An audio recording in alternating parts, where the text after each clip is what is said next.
Pak Sony, adakah kira-kira Selamat waktu Bapak untuk saya hari ini?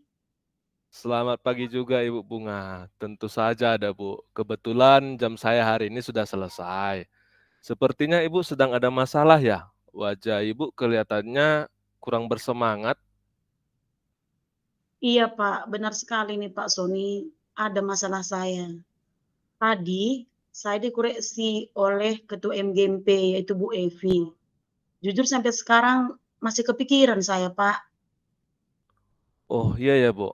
Ada masalah apa sehingga Ibu Epi Ketua MGMP Ibu sampai menegur Ibu? Begini Pak Sony, kemarin kami melakukan praktik mengajar, semacam supervisi lah. Jadi diobservasi oleh Bu Evi. Saya seperti mengajar biasa. Saya mengajar sesuai dengan RPP yang sudah saya susun. Dan menurut saya, praktek yang saya lakukan sudah baik. Anak-anak juga saya lihat responnya baik. Dari kegiatan awal, kegiatan inti, dan di kegiatan penutup, saya ajak anak-anak untuk membuat rangkuman refleksi pembelajaran. Dan setelah mengajar, saya berikan kuesioner umpan balik dari anak-anak tentang gaya mengajar saya. Hasilnya baik. Selesai observasi, Ibu Evi sampaikan bahwa praktik saya sudah baik. RPP praktik saya juga sudah baik. Hanya saja masih ada kekurangannya, yaitu di kegiatan awal RPP harus ada guru menyampaikan tujuan pembelajaran, Pak Sony. Pada saat mengajar, guru juga harus sampaikan tujuan belajar di kegiatan itu. Saya merasa tujuan pembelajaran itu tidak perlu untuk disampaikan. Karena menurut saya yang terpenting materi tersampaikan dalam kegiatan pembelajaran dan anak-anak fokus saat belajar. Saya sampaikan alasan saya kepada Ibu Evi dan saya merasa tidak ada yang salah dengan cara mengajar saya. Oh begitu ceritanya ya Ibu. Kalau boleh saya tahu, apa yang Ibu harapkan dari hasil diskusi kita hari ini, Ibu?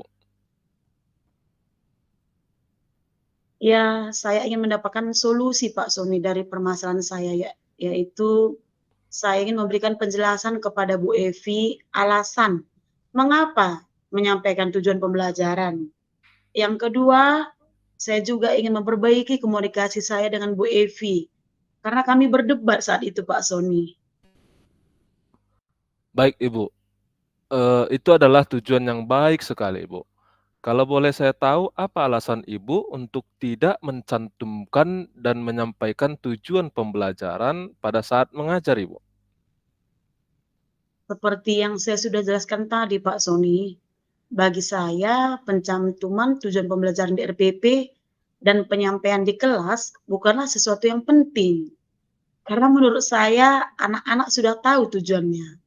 Menurut saya penyampaian materi dengan baik, menggunakan media pembelajaran yang menarik dengan video ataupun PowerPoint atau yang lainnya jauh lebih penting dari menyampaikan tujuan pembelajaran, Pak.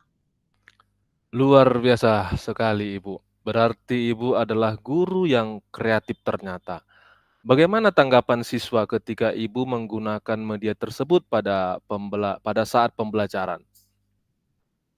Ya sepanjang saya perhatikan Pak Sony, saya lihat siswa sangat senang ketika saya mengajar di kelas dengan menggunakan media. Media tersebut dari antusiasme mereka mengikuti pembelajaran yang saya sediakan.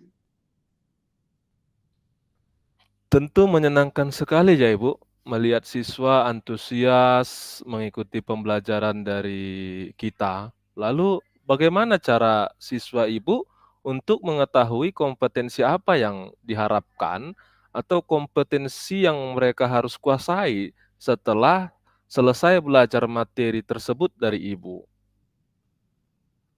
Bagaimana ya Pak? Aduh, saya juga tidak terpikir untuk itu Pak Sony. Saya hanya berpikir anak-anak menguasai materi pembelajaran. Jadi menurut Ibu, apa sih tujuan pembelajaran itu? Menurut saya, tujuan pembelajaran adalah penguasaan kompetensi setelah pembelajaran selesai. Ya, saya paham, Pak. ibarat naik bus kita harus tahu arah ataupun tujuannya mau kemana. Seperti halnya tujuan pembelajarannya, Pak. Jadi, menurut Ibu, seberapa penting sih pencantuman atau penyampaian tujuan pembelajaran tersebut dalam pelaksanaan pembelajaran kita di kelas? Ya, jujur dari hasil pembicaraan kita barusan, saya baru menyadari, Pak, tujuan pembelajaran harus disampaikan. Sehingga anak-anak mengerti kompetensi apa yang harus mereka harus kuasai. Baik, menurut Ibu Bunga, apa kira-kira yang menyebabkan Ibu Epi mengoreksi Ibu?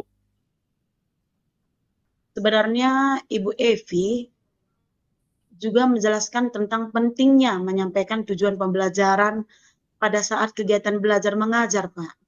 Dan pada saat itu saya kurang paham dengan pentingnya tujuan pembelajaran disampaikan, sehingga mengakibatkan perdebatan di antara kami. Saya merasa benar, karena kuesioner dari anak-anak juga bagus, Pak. Tetapi sesungguhnya ada yang masih harus saya sempurnakan. Artinya, sesungguhnya Bu Evi ingin menyempurnakan hal yang kurang dari saya. Saya merasa ketika berdebat, membuat komunikasi kami menjadi kurang cair, Pak Sony. Ya, mungkin karena cara saya menanggapi koreksi beliau kurang baik, Pak Sony ya. Baik, Ibu Bunga. Setelah penyampaian tadi, Ibu sudah menemukan langkah apa yang selanjutnya Ibu lakukan? Baik, Pak. Untuk kedepannya, saya akan mencantumkan tujuan pembelajaran pada kegiatan awal RPP saya, sekaligus menyampaikan tujuan pembelajaran pada saat mengajar, Pak Sony. Selain melakukan hal itu, apalagi yang Ibu akan lakukan untuk mengatasi masalah itu? Saya ingin memperbaiki kesalahpahaman saya dengan Bu Evi, karena saya merasa sudah menjadi orang yang membuat mereka tersinggung dengan cara saya berkomunikasi, Pak. Baik, Ibu Bunga. Sesungguhnya Ibu Bunga sudah menemukan solusi dari masalah Ibu. Dan sesungguhnya Ibu juga sudah merancangkan rencana aksi namanya untuk menyelesaikan masalah Ibu. Dan itu adalah langkah yang tepat. Kapan kira-kira hal tersebut akan Ibu lakukan? Baik, Pak, saya berpikir lebih cepat lebih baik, Pak Sony. Nanti saya akan menemui Ibu Evi untuk meminta maaf atas ketidaknyamanan yang saya buat. Selanjutnya, saya akan merancangkan RPP yang mencantumkan tujuan pembelajaran dalam kegiatan awal RPP saya, Pak. Bagus sekali Ibu, itu Ibu. Mudah-mudahan kesalahpahaman ini cepat terselesaikan dan Ibu tidak kepikiran lagi. Apa komitmen Ibu selanjutnya? Komitmen saya, Pak Sony, saya ingin tetap menjadi guru yang kreatif dan inovatif. Salah satunya dengan cara menyampaikan tujuan pembelajaran ketika saya mengajar dalam pembelajaran di kelas, agar belajar demi menyenangkan buat siswa. Kemudian, saya ingin menjadi pribadi yang terbuka, agar dapat menerima kritik dan saran demi kemajuan saya, Pak. Bagus sekali Ibu Bunga. Saya yakin komitmen Ibu dapat terwujud karena Ibu mampu untuk itu. Terima kasih Pak Sony atas dukungannya. Baik Pak, saya sudah banyak menyita waktu itu. Terima kasih sekali lagi Pak Sony, banyak untuk diskusi kita hari ini, sangat banyak membantu diri saya. Terima kasih Pak. Terima kasih juga Ibu Bunga. Saya sangat senang sekali jika diskusi kita hari ini dapat membantu Ibu. Baik Pak, saya mohon izin dulu Pak. Saya ingin langsung menemui Ibu Evi agar masalah ini segera selesai. Saya permisi ya Pak. Selamat pagi Pak Sony. Silakan Ibu Bunga, mudah-mudahan semua yang kita rencanakan diberkati oleh Tuhan Yang Maha Esa. Selamat pagi juga Ibu. Oke.